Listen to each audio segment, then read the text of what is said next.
The partnership between National Geographic and Lindblad is really just a marriage made in heaven. Our missions are so aligned to protecting and sharing the wonders of the natural world. I noticed a lot of the Nat Geo. And this trip to the Channel Islands has been a perfect example of how this partnership works. Have enjoyed this area immensely because it is unique and it's spectacularly beautiful. And we decided to come to the Channel Islands because my wife has not been to Catalina before. And just a marvelous day out in the sunshine. This is truly a special place, so close to a metropolitan like Los Angeles. And so few people get to experience the park like we are on a live-aboard, comfortable ship. So to actually be able to share it with guests, you can feel it's pretty dense. So it's like a stone. It's calcium, yep. And be knowledgeable about a place that I'm so passionate about. It's the best. It's the best job in the world. This is the Channel Islands. You can imagine just kayaking and hiking. I mean, you could spend a lifetime out here and not see half of this.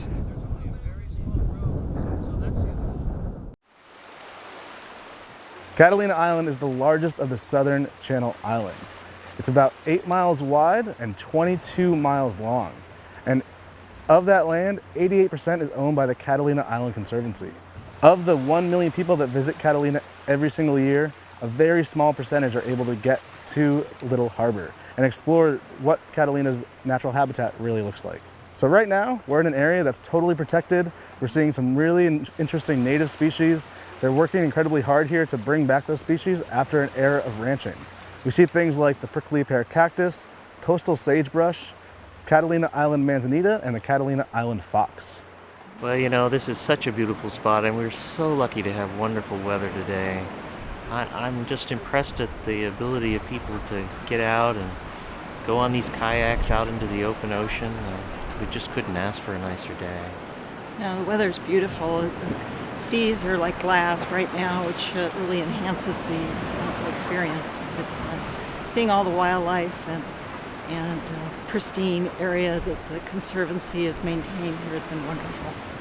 So we are really lucky to get an opportunity to explore this side of Catalina Island, the back side, the windward side.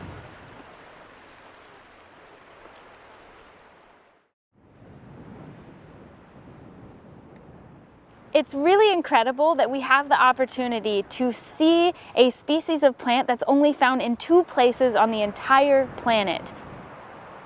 It's about an 8-mile hike altogether to get here, but absolutely worth it.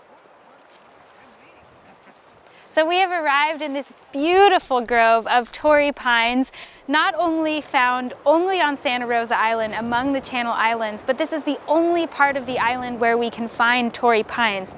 There's a lot of mystery that still exists surrounding the very isolated distribution of this plant species. They'll develop these beautiful growth formations. They're technically a subspecies. The cones of the Torrey pines here are slightly larger, they're quite heavy, and there are very large collections of them in the steep ravines. This is the Torrey pine forest on Santa Rosa Island, which is one of only 2 places in the world where there are Torrey pines, here and in La Jolla.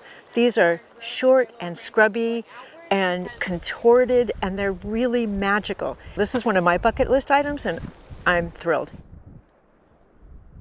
The slopes look like they're covered in grass, and it's just the little sprouts of the new seedlings, the seeds that have come out of all the cones from the Torrey pine trees, which is great because that tells us there'll be more generations.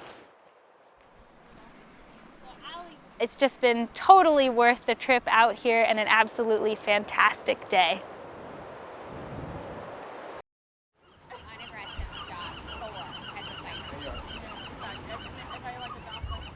This is our first day exploring the Channel Islands, and you can see we're here on Anacapa Island, an island that is part of the Channel Islands National Park.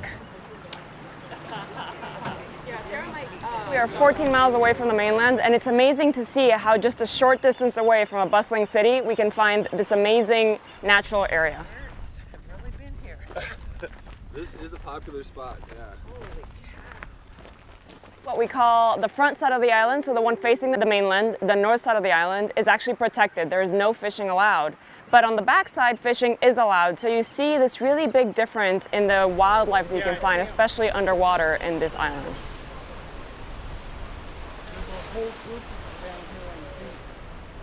This is absolutely gorgeous, and we had no idea what this part of California looked like, and you hear about it all the time, but you don't know what it looks like. So this is a real treat for us to see, but it is absolutely gorgeous and desolate.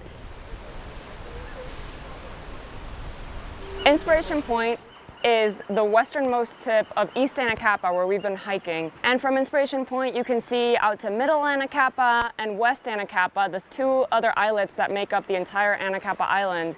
It's amazing to see all these islands in a chain that looks strikingly like a dragon's back. This has been an amazing day to start off our voyage in the Channel Islands National Park.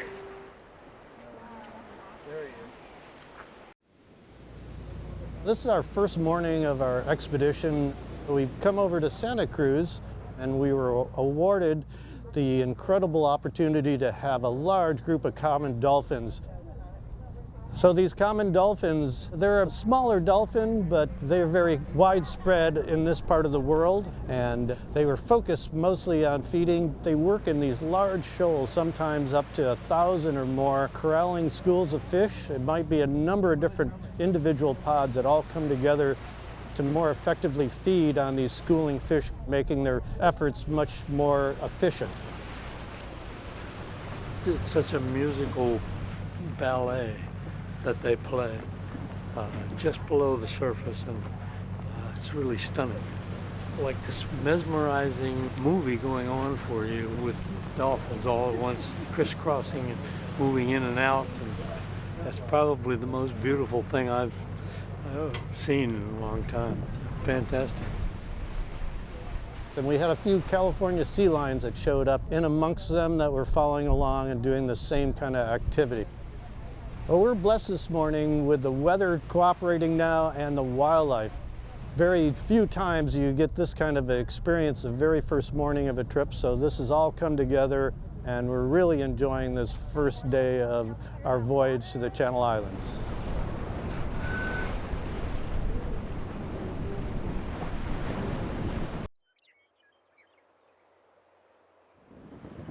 This morning we're on Santa Rosa Island. This island is part of the Channel Islands National Park. It's unique in that it was a site of a major Chumash village site. The rain makes it more exciting too. It's part of the adventure. That's right. Right. Can't have everything perfect, so this is good. The rainy season is incredibly short here on Santa Rosa Island and in the Channel Islands. And so being here in this moment when we get to see water coming down from the sky and rainbows is very unique and very special. Today one of our options is to hike up Cherry Canyon. It offers a unique look at the island given that there's a narrow intermittent stream running through, and we can catch a look at some specific native plants of the area. We saw plants come to life. We saw evidence of water in the streams. We were able to see rainbows arcing over beautiful green pastures. It was really a unique opportunity. Terrific hike. It was fairly steep at points, somewhat rugged, but everybody took their time and nobody really had a problem. It was beautiful. And now up here on the top, there's a 360-degree view. It's really spectacular.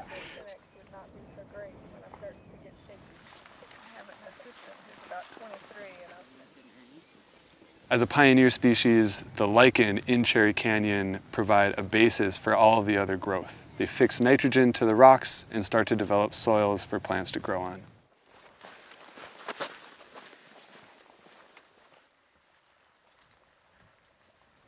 Coming to the Channel Islands National Park and being on Santa Rosa Island with National Geographic Lindblad provides a window into the past of what California used to look like.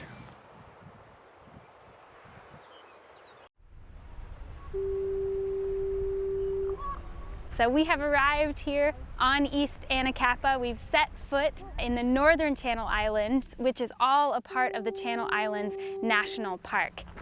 Channel Islands National Park encompasses 5 of the 9 islands that make up the Channel Islands.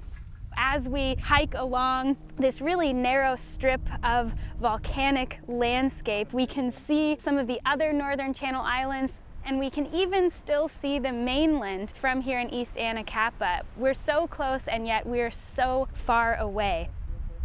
This land has been isolated from mainland North America for millions of years, and so all of the plants and animals that find a home here are very uniquely adapted to this space. And here on Anacapa, it really tells the story of isolation, of how plants and animals and even people historically have found a way to survive and thrive in a really challenging environment. Just had a wonderful walk, seeing birds and wildlife and just beautiful desert flowers. And we've seen osprey and eagles and things like that. And it's a Pacific adventure, so couldn't be much better. Just spectacular.